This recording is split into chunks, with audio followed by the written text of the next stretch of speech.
하나님 아버지의 마음이라는 제목으로 오늘 말씀 증거하겠습니다. 저희 가정이 미국에 왔을 때에 중학교 다니던 큰애, 그리고 초등학교 4학년 다니던 둘째, 그리고 3살이었던 막내가 어느덧 이제 7년이 지나면서 지금 애들이 좀 많이 컸지요. 그러나 아직도 부모의 마음에는 어려 보입니다. 애기 같아요. 그런데 요즘 부쩍 애들이 좀 컸구나라는 생각이 듭니다. 요즘 수요일 날에 이렇게 신방을 갔다가 예배를 준비하려고 일찍 와야 되는데 아이들이 삼형제가 먼저 와서 이렇게 음향을 셋업하고 그다음에 PPT 컴퓨터를 또 준비하고 이렇게 예배 찬송을 준비를 해놔요. 그리고 예배를 드릴 때에 많은 시간을 세이브할 수 있도록 이렇게 많이 도와주곤 합니다. 그리고 집에서도 설교 CD 복사하는 일도 도와주고 또 설교 이 영상으로 만드는 일도 또 이렇게 아이들이 사실 이렇게 준비를 하고 많이 도와줘요. 그런 아이들을 보면서 얘네들이 참 많이 컸구나 하는 생각이 들었습니다. 요 며칠 전에는 책상에 가보니까는 책상에 편지 하나에 조그마한 이 데비카드, 이 체크카드가 있는 거예요. 그래서 뭔가 하고 나서 읽어봤더니 결혼기념을 축하드리며 둘이서 오붓하게 맛있게 저녁을 드세요 라고 하는 것이었어요. 물론 아들이 힘들게 공부하면서 돈을 번 것을 알기에 그 카드를 못 쓰겠더라고요. 그래서 마음으로만 받았습니다. 그런 아이들을 보면서 얘들이 언제 이렇게 컸지? 하는 이런 생각을 갖게 되었어요. 여러분, 한번 우리 스스로 질문해 봤으면 좋겠습니다. 자녀를 키우는 부모님들은 자녀들이 성숙해졌다고 느낄 때가 언제인가요? 우리 자녀들이 언제 성숙해졌다라고 이렇게 느껴질 때가 있잖아요. 그때가 언제죠? 아마도 애들이 보면 자기 중심적으로 살아갑니다. 자기만 알죠. 근데 어느 순간서부터 부모의 마음을 이해하고 부모의 마음을 위해 줄 줄도 알고 또 이렇게 부모에게 가끔 이렇게 순종하며 헌신하는 모습들을 보면서 얘들이 옛날 아이들이 아니구나, 많이 성장했구나라는 것을 이렇게 느끼게 됩니다. 여러분, 처음 예수님을 믿는 분들도 본인들은 잘 모르겠지만 사실은 어린아이 같은 믿음의 신앙입니다. 나이가 많던 적든 간에 어린아이와 같은 신앙과 비슷하죠. 기도도 자기를 위한 기도, 자기중심적인 기도가 먼저입니다. 그런데 예수님과 깊은 사귐을 가지고 오랫동안 신앙생활을 하다 보면 자기 중심에서 하나님 중심으로 바뀌어가게 되는 것을 볼 수 있어요. 어느 순간 하나님 아버지의 생각을 보게 되고 또 그분의 뜻이 잘 이루어지는 것이 자신의 기도 제목이 되고 그렇게 살아가려고 애쓴다는 것이죠. 그래서 자기의 중심, 삶의 방향도 하나님의 중심의 삶의 방향으로 바뀌어져 가는 것을 보면서 성도님들도 이럴 때 이렇게 성숙해져 간다는 것을 볼 수가 있습니다. 듀크 대학 캐럴 에커먼 심리학 교수가 한 연구의 발표에 의하면 이 자녀들이 나중에 성장해서 부모가 되었을 때에 자녀들이 어렸을 때 부모로부터 받은 교육이 실제 어른이 돼서 자기들이 정말 부모가 되고 나니까 배웠던 것이 얼마만큼 일치를 하느냐 하는 것에 대한 조사를 한 것이었습니다. 그런데 놀랍게도 어렸을 때 부모로부터 배웠던 이 자녀가 나중에 부모가 돼서 성장했을 때에 약 90%는 그렇게 따라한다라는 것입니다. 자, 그래서 이것을 가지고 이 연구를 토대로 타냐와 존 바우 연구팀이 그 원인을 밝혀내기 위해서 다시 한번 역학조사를 했다고 합니다. 거꾸로 조사를 해나갔더니 자녀들이 성인이 돼서도 부모를 닮아가는 두 가지 큰 이유가 있는데 그 첫 번째 이유가 서로 사랑하기 때문이었다라고 말합니다. 연구의 결과가 놀랍게도 부모와 자녀 간의 서로의 사랑이 서로의 마음을 이해하게 만들었다라고 말하는데요. 또 부모뿐만 아니라 우리 이웃 간에도 서로 사랑을 하게 되면, 깊이 사랑을 하게 되면 서로의 닮아간다는 거죠. 서로의 마음이 일치가 된다는 겁니다. 두 번째 또 원인은 서로 어려서부터 따라했기 때문이라는 겁니다. 그러니까 아이들이 보면 어느 순간 아빠와 엄마를 많이 닮으려고 하고 따라하는 걸 알고 계시지요? 어린 아이들이 아버지의 걸음과 비슷하게 아버지가 팔자면 똑같이 팔자로 걸어요. 그걸 보고 또 흉내냅니다. 또 엄마의 여러 가지 하는 모습을 보면서 또 아이들이 어려서부터 설거지를 막 해보고 아니면 요리하는 연습을 하면서 엄마와 아버지를 닮아가는 것을 우리가 볼 수 있었습니다. 그런데 이렇게 따라하는 것이 부모님의 슬픔과 그리고 기쁨에 대한 이 감정도 함께 공감하는 능력이 생긴다는 것입니다. 이렇게 따라하는 연습과 훈련이 상대방의 슬픔과 상대방의 아픔과 기쁨도 함께 공감할 수 있는 능력이 생긴다는 것이죠. 그래서 어려서부터 잘 따라한 아이들은요, 주변에 많은 사람들을 같이 공감할 수 있고 그들과 함께 공감하는 능력들이 많은 사람인 거예요.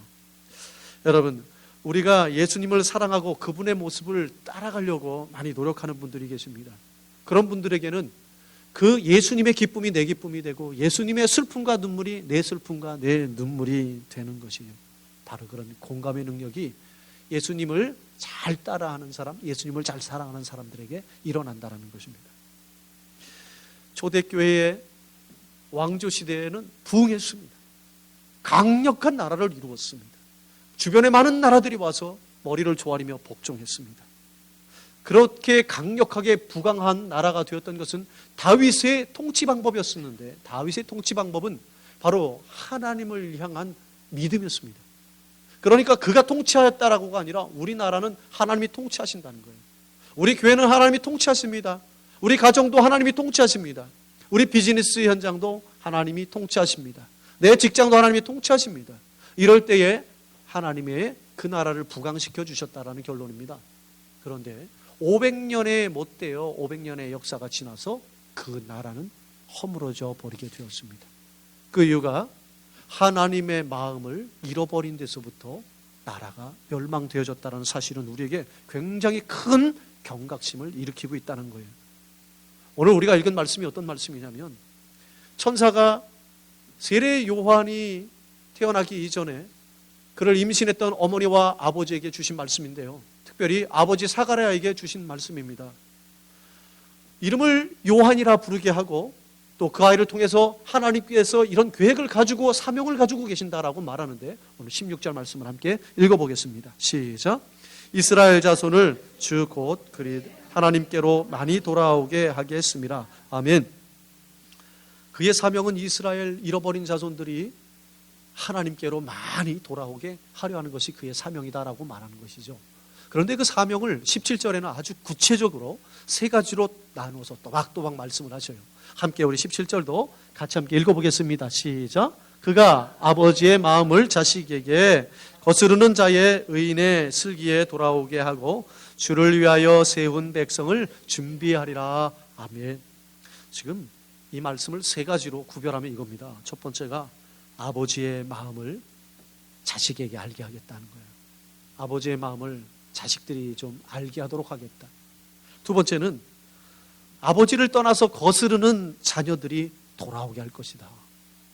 그리고 세 번째로는 주를 위하여 세운 백성을 준비할 것이다. 이들이 돌아와서 이제 주를 향하여 제자들이 돼서 다시 요한처럼 사명자가 되는 것을 꿈꾸는 거예요. 이 세 가지를 말한 것인데, 오늘 가장 강조점은 바로 첫 번째입니다.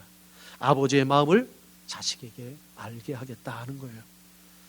하나님은 우리에게 아버지 마음을 알게 하시는 거예요. 우리 하나님 아버지의 마음을 알기를 원하십니다. 하나님을 떠나 죽음의 길로 가고 있는 사람들을, 그 자녀들을 다시 하나님께로 돌아오게 하고자 하는 하나님의 그 간절한 마음을 저와 여러분들이 알기를 원하시는 거예요. 마태복음 9장 36절의 말씀에 보면 영혼을 얼마나 예수님이 사랑하시는지 잘 나와 있습니다. 그분의 관심이 무엇이었고 무엇 때문에 그분이 아파하고 눈물을 흘렸는지 아주 잘 나와 있는데, 함께 말씀을 읽어보겠습니다. 시작. 무리를 보시고 불쌍히 여기시니 이는 그들이 목자 없는 양과 같이 고생하며 기진함이라. 아멘. 무리를 보고 불쌍히 여겼다라는 건 뭐예요? 예전의 성경은 무리를 보고 민망히 여기셨다라고 말하는데 정확한 해석이 아닙니다. 슬퍼하셨다는 말이에요.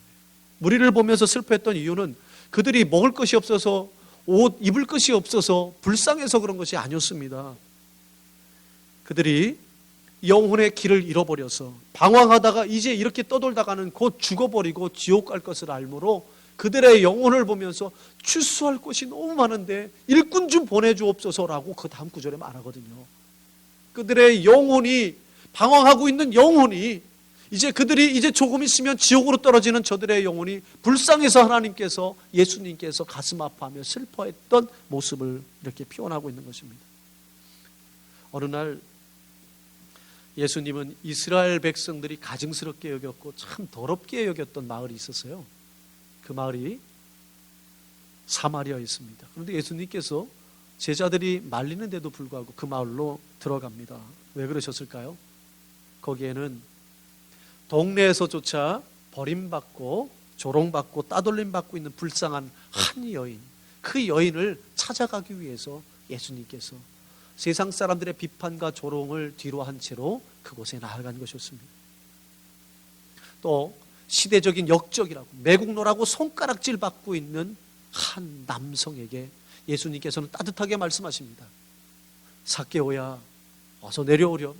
내가 오늘 밤은 너희 집에서 거하여겠구나 라고 말씀을 하십니다. 왜 예수님은 많은 사람들이 꼭 비난하고 그리고 욕하는 삭개오 집에 가야만 하셨는가요? 우리는 사람을 가려가면서 사귀죠. 이득이 되면 만납니다.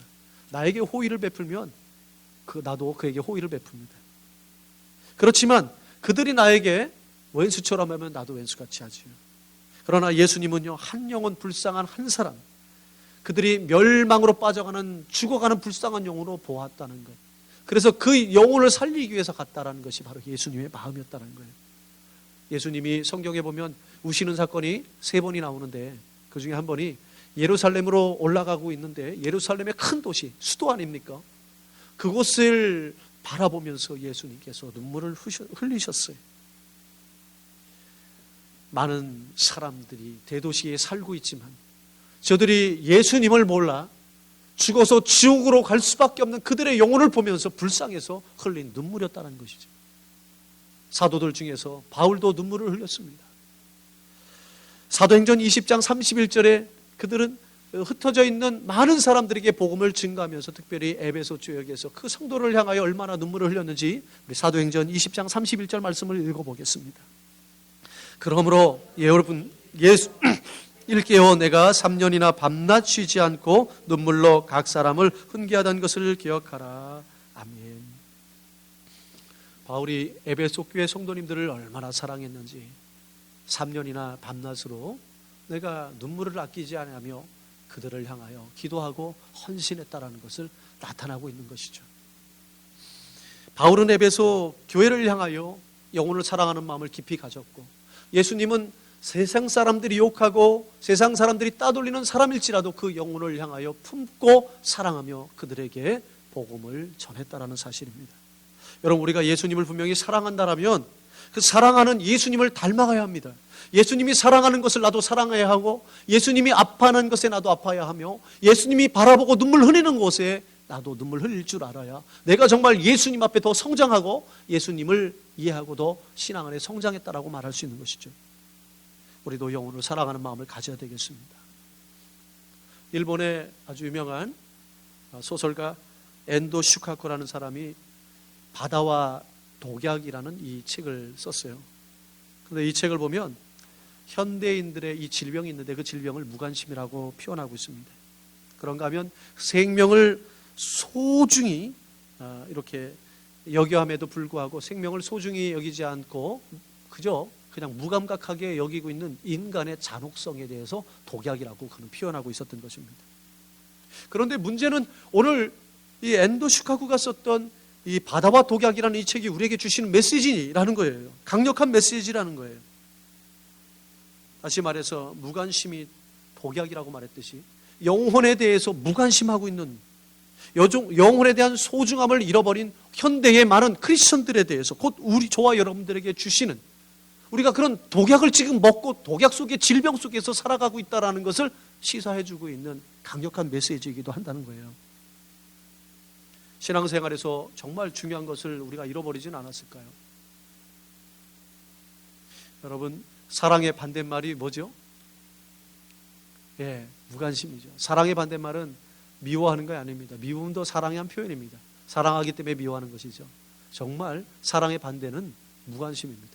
뭐를 하든 말든 신경을 쓸 수가 없고 쓰고 싶지도 않은 것, 이게 바로 사랑의 반대말이라는 것이죠.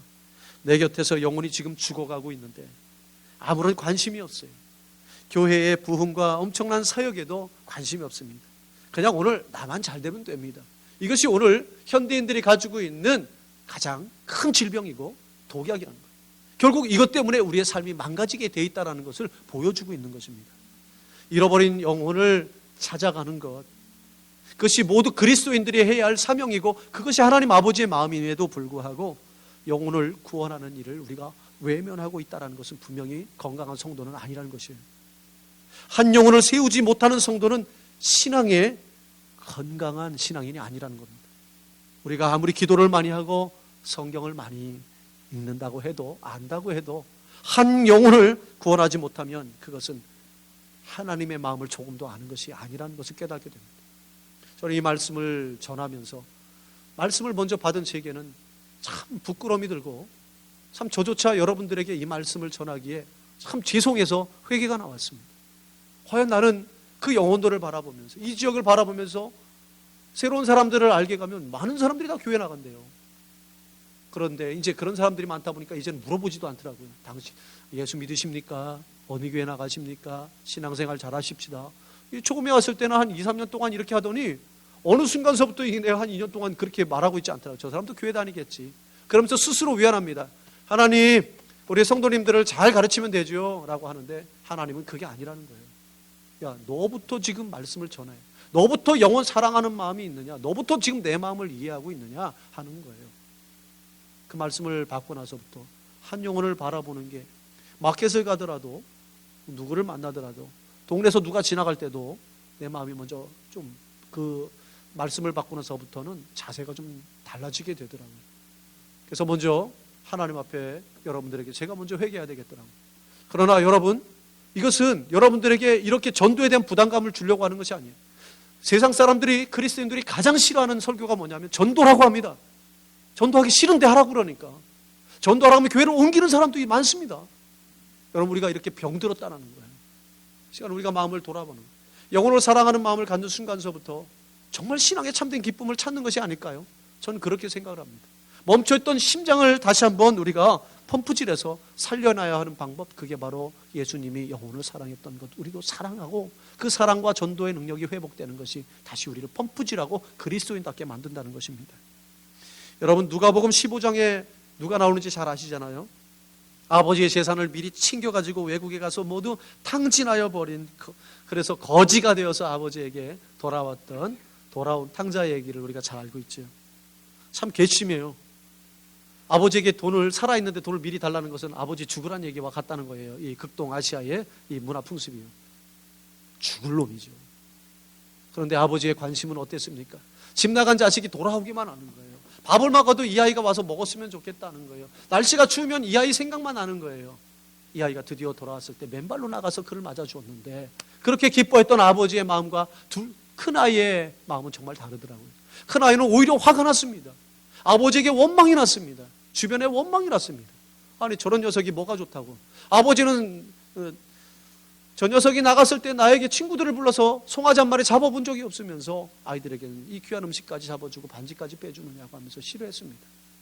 자, 아버지의 관심은 집 나간 아들, 버릇없고 괘씸하지만 그 아들이 주 관심사였지만 이 큰 형의 관심사는 오로지 자기에게, 아들이 옴으로 인해서 자기의 사랑을 뺏기는 것에 대해서 실망하고 가슴 아파하고 원망했다는 거예요. 오늘 이 시간에 바로 이 큰 형의 마음이 오늘 우리가 가지고 있는 것은 아닐까요? 여전히 영혼을 사랑하는 마음에 대해서 관심을 두지 못하고 나 좀 봐주십시오. 내가 다른 사람들로 인하여 사랑받지 못함에 있어서 불쾌하고 시기하고 질투하고 그래서 오히려 나를 어렵게 만들고 교회를 어렵게 만들고 있진 않는가? 오늘 한번 다시 돌아봐야 할 때입니다. 여러분, 이런 이기적인 마음 때문에 교회는 늘 원망과 시비가 끊이지 않는 것입니다. 하나님 아버지의 관심은 그런 관심이 아닙니다. 오직 영혼 구원의 관심입니다. 우리의 관심도 영혼 구원의 관심으로 바뀌어야 할 때입니다. 아프리카 선교의 아버지 하면 떠오르시는 분들이 있으실 건데요. 모험가이고 대탐험가이기도 한 영국인이었었지요. 바로 리빙스턴이었습니다. 리빙스턴이 오랫동안 아프리카에 선교를 하고 나서 잠시 영국으로 돌아와서 케임브리지 대학에서 대학생들을 놓고 강연을 할 때였습니다. 그 강연을 잘 들은 어떤 학생이 도전을 받으면서 이렇게 질문을 했어요. 아프리카 선교를 위해 어떻게 당신의 일생을 희생할 수가 있었겠습니까? 그 비결이 무엇인가요? 라고 물었을 때 리빙스턴이 이렇게 말했습니다. 나는 한 번도 나의 사역을 희생이라 생각해 본 적이 없습니다. 전도는 희생이 아니라 나의 특권입니다. 여러분, 특권이 무엇일까요? 특권은 지금 저와 여러분이 가지고 있는 게 특권입니다. 가지고 없는 건 줄 수가 없습니다. 우리가 가지고 있는 것이 특권이라면 우리는 영생을 가지고 있습니다. 우리는 천국을 가지고 있는 사람들입니다.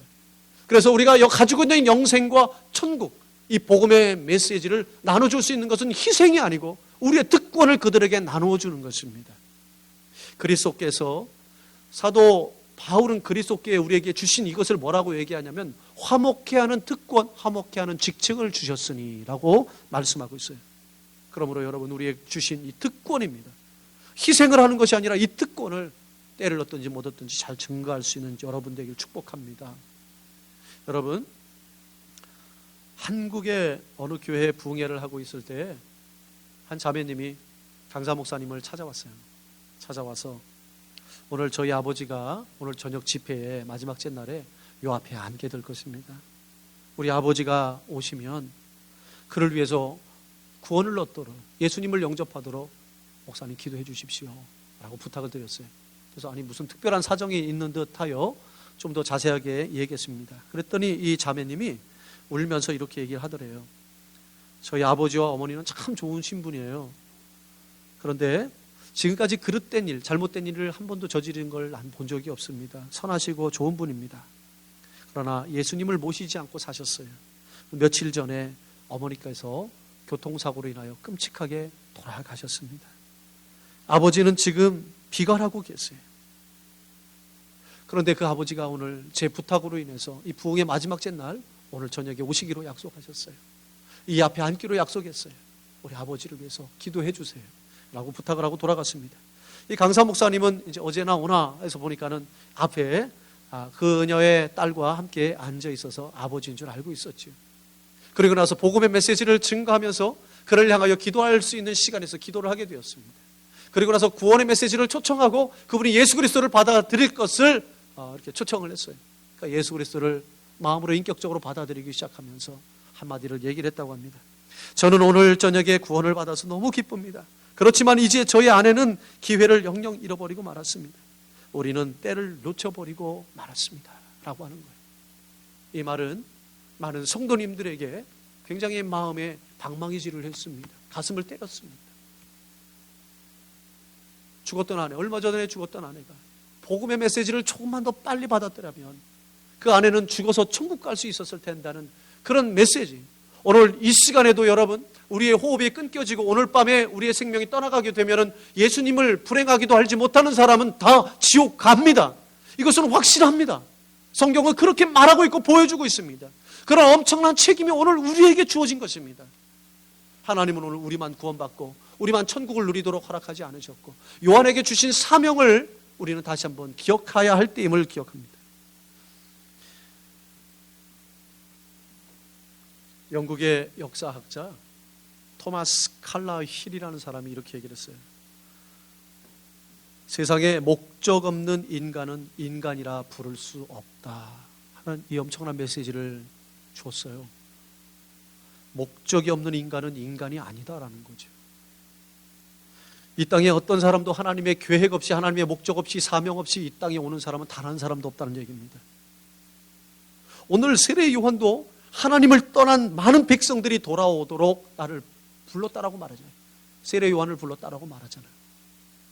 그리고 아버지의 마음을 잃어버린 많은 백성들이 아버지의 마음을 깨달아 알도록 하기 위하여 세례 요한을 불렀다라고 말씀하고 있는 메시지는 오늘 우리에게 어떤 목적을 가지고 우리가 태어났다라는 것을 보여주고 있습니까? 전도의 사명을 잃어버린 교회는 축복을 잃어버린 교회라고 말합니다.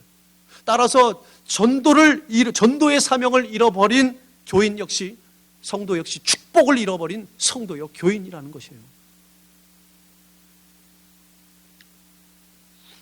오늘 제가 여러분들에게 무거운 말씀을 주려고 오늘 이런 말씀을 전한 것은 결코 아닙니다. 그렇다고 이 말씀을 전하는 제 마음이 무겁지 않습니다. 오히려 저는 제가 나가야 할 사명을 더 잘 알게 되었고, 내가 부담이라고 생각되었던 이 전도가 오히려 내가 영혼 사랑하는 첫 마음, 첫 기초적인 마음부터 다시 시작해야 된다라는 새로운 감동과 도전을 주셔서 저는 감사하고 힘이 납니다. 오늘 사랑하는 성도님들이 그런 마음을 같이 함께 공감하고 아버지의 마음을 같이 함께 공감하는 능력이 생겨서 오늘 세례 요한의 사명을 다시 회복할 수 있기를 바랍니다. 자녀가 성숙할수록 마음이 아버지의 마음을 알고, 성숙한 그리스도인은 하나님 아버지의 마음을 안다고 했습니다. 하나님의 마음을 알면 알수록 이제 주변의 여러분들은 그냥 지나가는 사람들을 그냥 지나쳐 보내지 않을 것입니다. 하나님 마음으로 보게 되고 그들에게 복음의 눈으로 다가설 수 있는 그런 마음으로 여러분이 바뀌게 될 줄로 믿습니다. 이제 우리의 마음이 하나님 아버지의 마음을 향하고 우리의 시선도 하나님 바라보는 시선을 향하기를 원하고 예수님이 바라보는 눈물이 우리의 눈물이 되기를 주님의 이름으로 축원하고 부탁드립니다. 아멘.